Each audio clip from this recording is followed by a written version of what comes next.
The air was crisp that evening, the kind that hinted at an approaching storm. Leonardo DiCaprio pulled his hoodie up, tucking himself deeper into his coat as he strolled down a dimly lit street in downtown Los Angeles. It was one of those rare nights when he could disappear into the city unrecognized. No red carpets, no flashing cameras, no endless requests for selfies. Just another face in the crowd. The boulevard was alive with the murmur of people, the occasional honk of a distant car, and the rhythmic shuffle of hurried footsteps. He liked these moments, when he could simply observe the world, not be the center of it.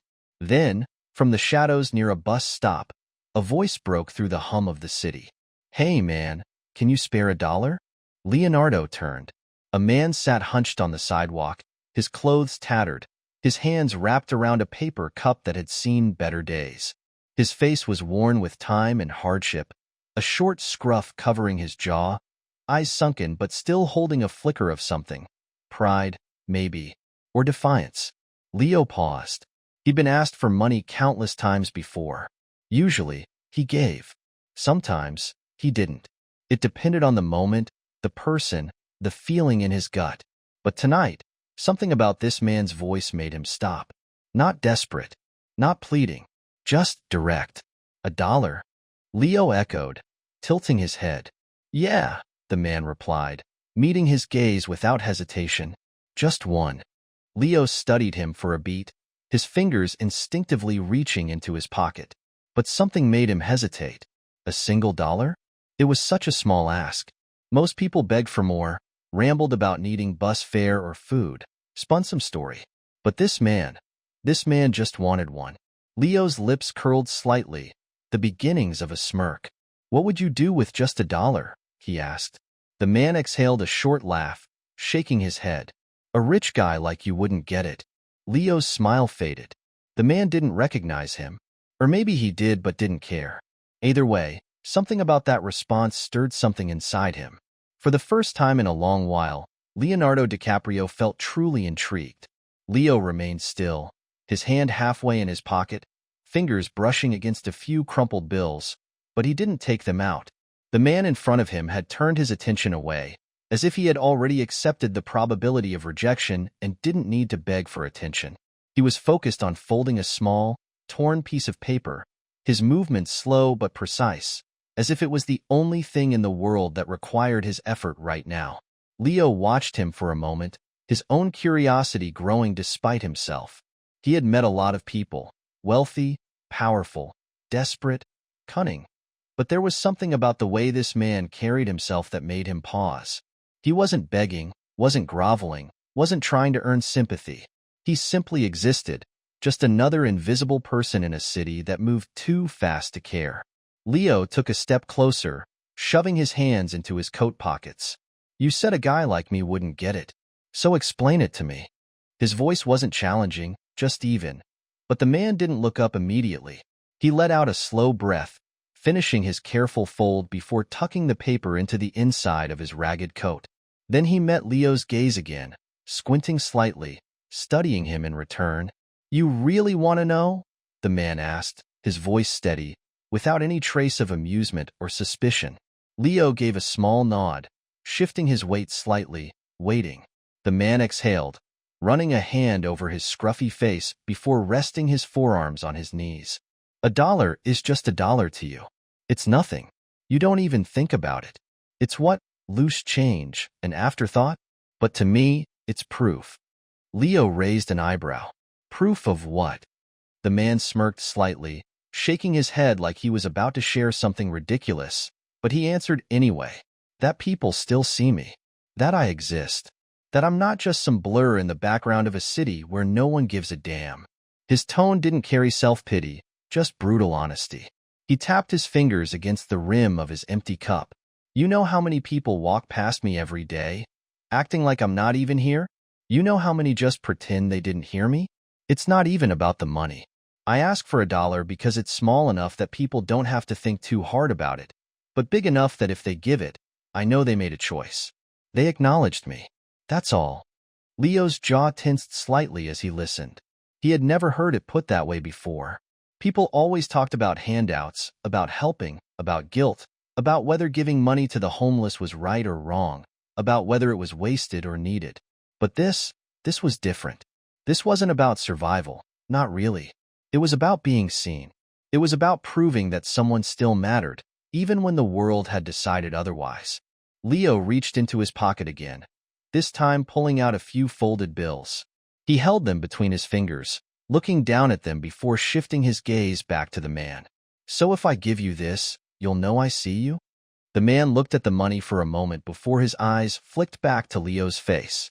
There was no gratitude in his expression, no excitement, no sudden rush to grab the bills.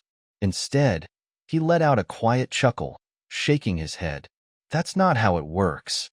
Leo frowned slightly. "What do you mean?" The man leaned back against the metal pole behind him, stretching his legs out slightly as he spoke. "You're giving because you think that's the point. Because now you feel something, and you want to fix it. But that's not why I asked." He pointed at the bills in Leo's hand, his voice still calm, still unwavering. "You're giving me more than $1 because now you think you understand me. But understanding someone doesn't mean throwing money at them. It means actually getting why they asked in the first place." Leo didn't move, his fingers tightening slightly around the cash. He wasn't sure why, but something about this man's words hit harder than he expected. It was rare for someone to challenge him, to push back instead of just accepting. Most people, if they recognized him, would either take the money with excessive gratitude or refuse it with some dramatic display of pride. But this man didn't care who Leo was. He didn't need the money. He needed something else. Leo let out a slow breath and, instead of handing over the bills, he did something he hadn't done in a long time. He crouched down, resting his elbows on his knees, bringing himself to the man's level. The city noise buzzed around them, but in this moment, it felt distant, as if the world had faded into the background. He looked at the man again, really looked at him, noticing the sharpness in his eyes, the exhaustion behind them, the way his shoulders remained squared even when everything else about him was worn down. "All right," Leo said, his voice quieter now. "So tell me, what do you actually want?" The man studied him again, his lips pressing together slightly as if considering whether this conversation was even worth continuing. He didn't answer immediately. Instead, he reached into his coat, pulling out the small folded paper he had tucked away earlier.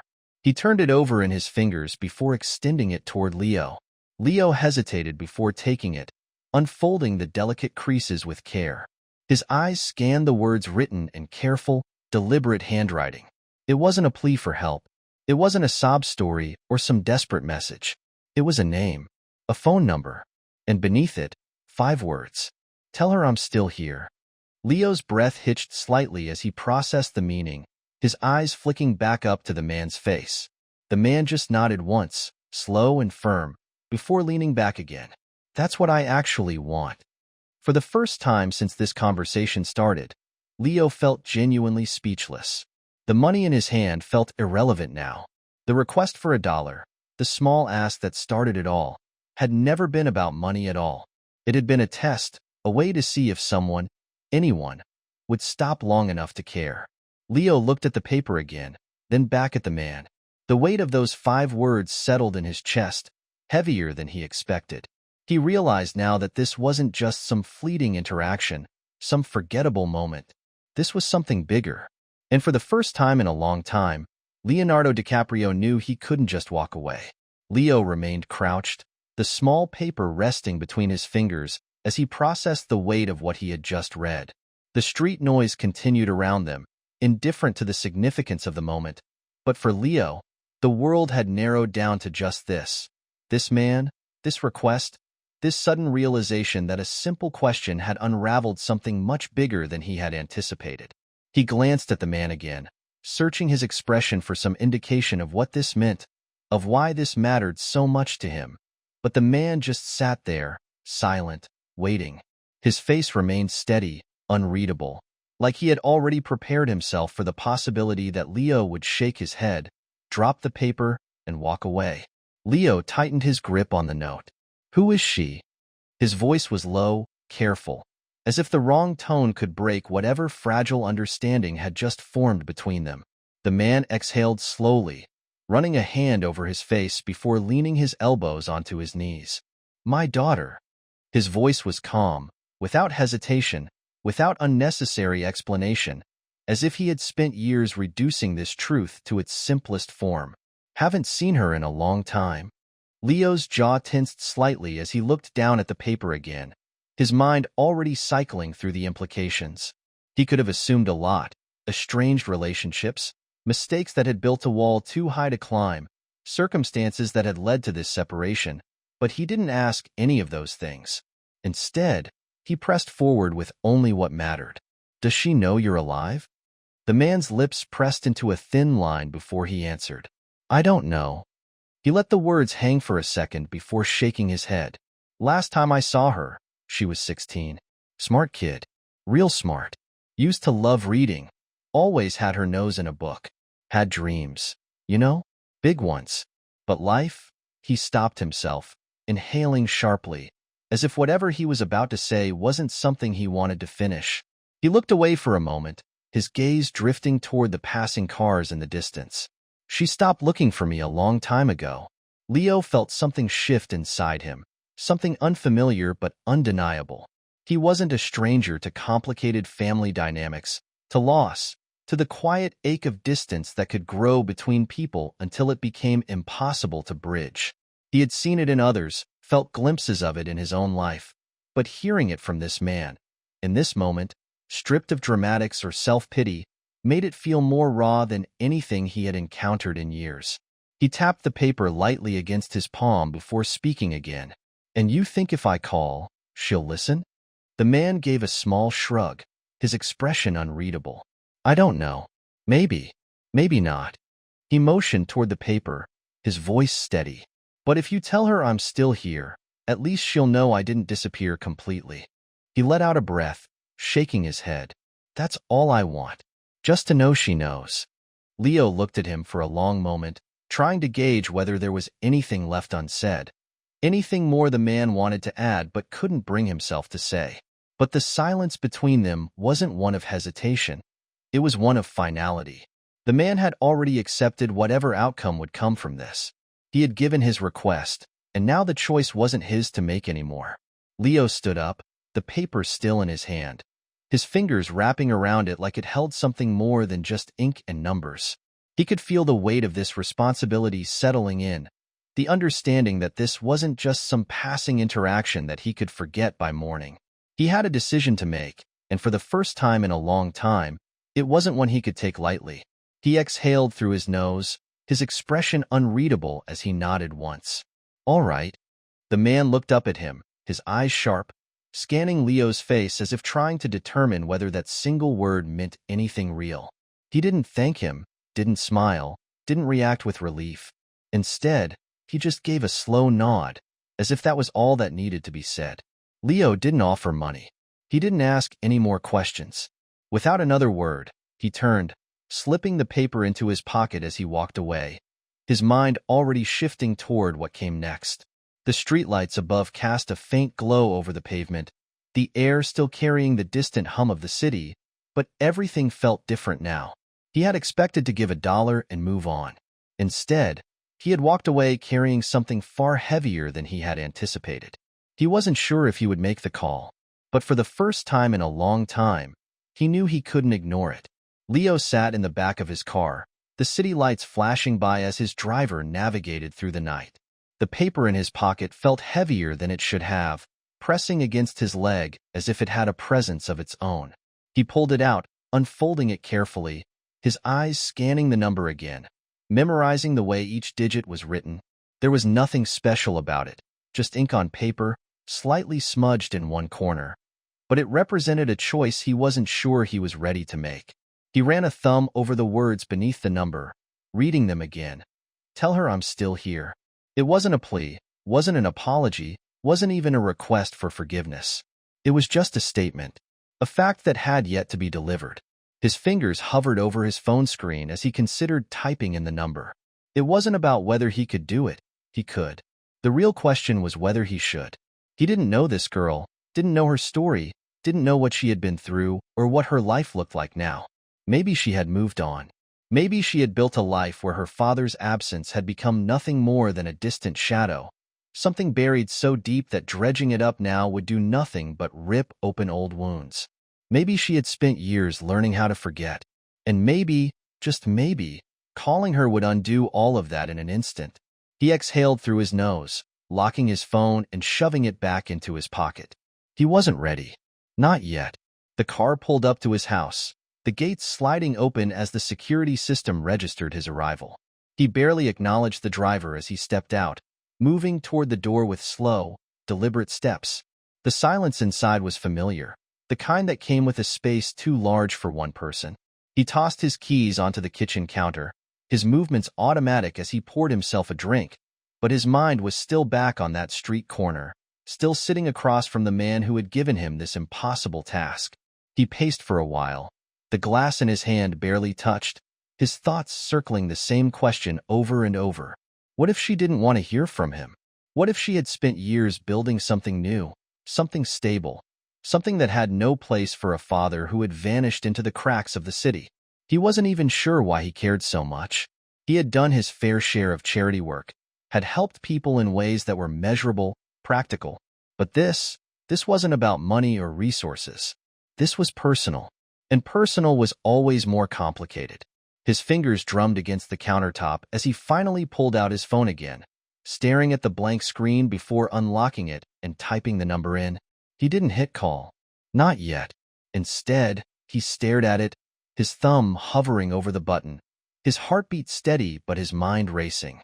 He could still walk away from this. He could delete the number, throw the paper away, pretend this night had never happened. Or he could make the call. The weight of indecision pressed down on him, but before he could think too much, he inhaled sharply and pressed the button. The line rang once, then twice. He almost hoped no one would pick up, that the number would be disconnected, that the choice would be taken from him. But then there was a soft click, followed by a hesitant voice on the other end. Hello? Leo's grip on the phone tightened. He hadn't prepared for this part. He had been so caught up in whether or not to call that he hadn't thought about what he would actually say if someone answered. He cleared his throat, forcing himself to speak. Hi. Is this? He glanced at the paper again, reading the name written neatly at the top. Emma. There was a pause, just long enough to make him wonder if she was about to hang up. When she finally spoke again, her voice was cautious, uncertain. Who is this? Leo exhaled slowly, his free hand rubbing against the back of his neck. You don't know me, but I met someone tonight. A man. He asked me to call you. He hesitated, choosing his words carefully. He wanted me to tell you that he's still here. Silence. Not the kind of silence that comes from confusion, but the kind that stretches, that fills a space with something unspoken, something heavier than words. Leo waited, unsure if he should say more, but before he could, he heard her breath catch slightly on the other end. It wasn't a sob, not quite, but it was close. When she finally spoke, her voice was quieter, unsteady. Where? Leo swallowed, glancing down at the floor, suddenly aware of how fragile this moment was. Downtown, near 7th and Main, by the bus stop. He hesitated. He didn't ask for anything else, just for you to know. Another pause, then a sharp inhale. Is he okay? Leo didn't know how to answer that. The man was alive, yes, breathing, speaking, aware. But was he okay? That was something else entirely. He thought about the way the man had spoken, the way he had looked at him, the way he had carefully folded that tiny slip of paper before handing it over, as if it was the only thing he had left to give. I think, Leo said finally, he just wants you to know he's still here. There was another stretch of silence, but this time, it felt different. It wasn't hesitation. It was something else. Maybe disbelief. Maybe realization. Maybe something neither of them could quite put into words. Then, finally, her voice, barely above a whisper. Thank you. Leo exhaled, nodding even though she couldn't see him. Yeah. He waited for a second, then added, Take care, Emma. She didn't answer, but she didn't need to. A second later, the call ended. Leo lowered the phone from his ear, staring at the screen as the call log registered the end of the conversation. He set the phone down, rubbing his hands over his face, trying to shake off the weight that had settled over him. He didn't know what would happen next. Maybe nothing. Maybe everything. But at least he had done his part. And somehow that was enough. Leo stared at his phone, his fingers still gripping it long after the call had ended. The silence of his house felt heavier now, the weight of the conversation settling in ways he hadn't expected. He had made the call, delivered the message, done what was asked of him, and yet, something inside him felt unresolved. He had spent years navigating the world with a certain detachment, mastering the art of stepping in and out of people's lives without letting anything linger too long. He had learned that fame made everything temporary, that connections often existed on the surface, fleeting and fragile. But this was different. This wasn't a scripted moment, wasn't something that could be packaged neatly into an easy resolution. This was real, unpredictable, and entirely out of his control.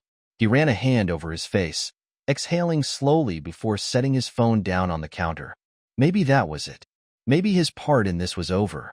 Maybe Emma would take that information and do with it what she wanted, and he would never know how it ended.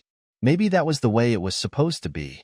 He poured himself another drink, the sound of liquid filling the glass the only noise in the empty room, but before he could take a sip, his phone vibrated.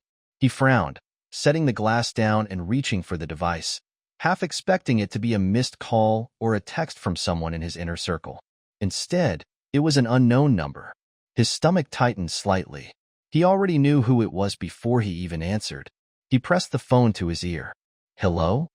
There was a pause on the other end, not quite as long as the one during their first conversation, but enough to make it clear that this call wasn't easy. Then, finally, her voice came through, quieter this time. Is he still there? Leo glanced at the clock on the wall. It had been nearly an hour since he left. He wasn't sure if the man would still be sitting at that bus stop, wasn't sure if he had moved on or if he was still waiting for something, even if he hadn't admitted it to himself. He could have easily said that he didn't know, that it wasn't his responsibility anymore, that she would have to find out for herself. But the fact that she had called again meant something. It meant she wasn't letting go of this as easily as she might have thought. I don't know, Leo said honestly, but I can find out. She hesitated. You don't have to do that. I know. Silence again. But it wasn't uncomfortable. It was cautious, careful, as if neither of them wanted to push too hard, as if whatever was happening needed to unfold on its own. Finally, she exhaled. If he's still there, tell him. She stopped herself, as if the words weren't forming the way she wanted them to. Then softer. Just ask him why now. Leo nodded, even though she couldn't see it. All right. He grabbed his keys without thinking, slipping his coat back on as he headed for the door.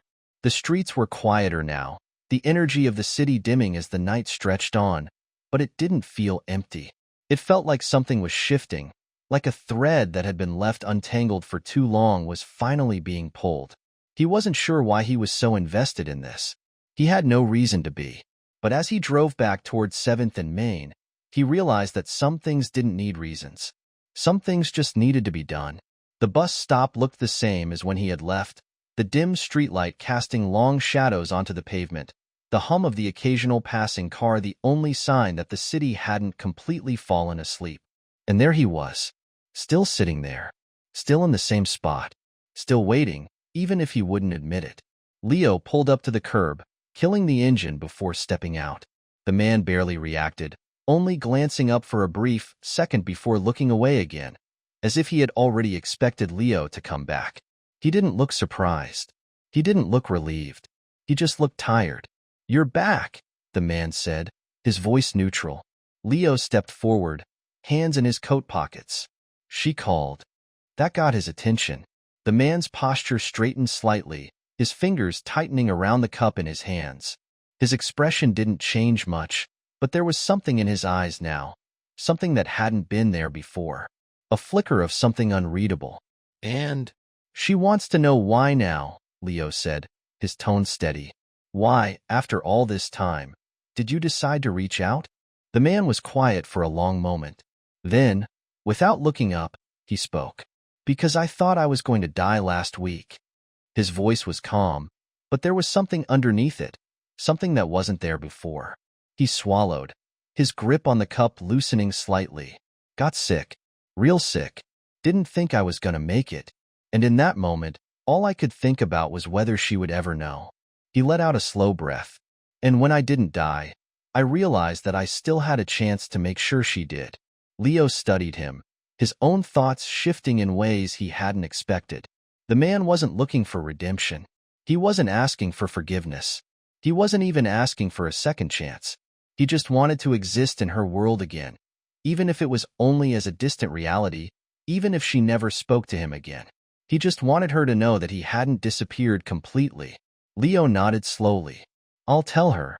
The man finally looked at him, his expression unreadable. Then, after a long pause, he nodded. Thank you. Leo didn't say anything else. He turned back toward his car, the night air cold against his skin, but he didn't rush. He pulled out his phone as he reached the driver's seat, his fingers hovering over the call button for only a second before he pressed it. The line rang twice before she picked up. Well? Leo glanced back toward the man, who was still sitting there, his gaze fixed on the street ahead. He turned away, exhaling slowly as he spoke. He said he thought he was going to die last week, Leo said, his voice even. And when he didn't, he realized he needed to make sure you knew he was still here. Silence.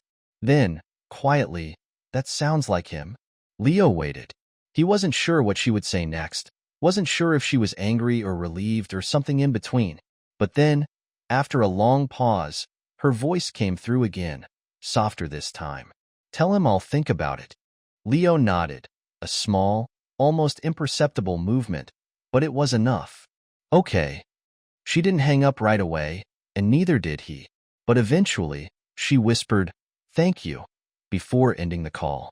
Leo stared at his phone for a moment, then slipped it back into his pocket. He glanced at the man one last time before getting into his car. He wasn't sure what would happen next, but as he pulled away from the curb, he knew that, for the first time in a long time, something had changed, and that was enough.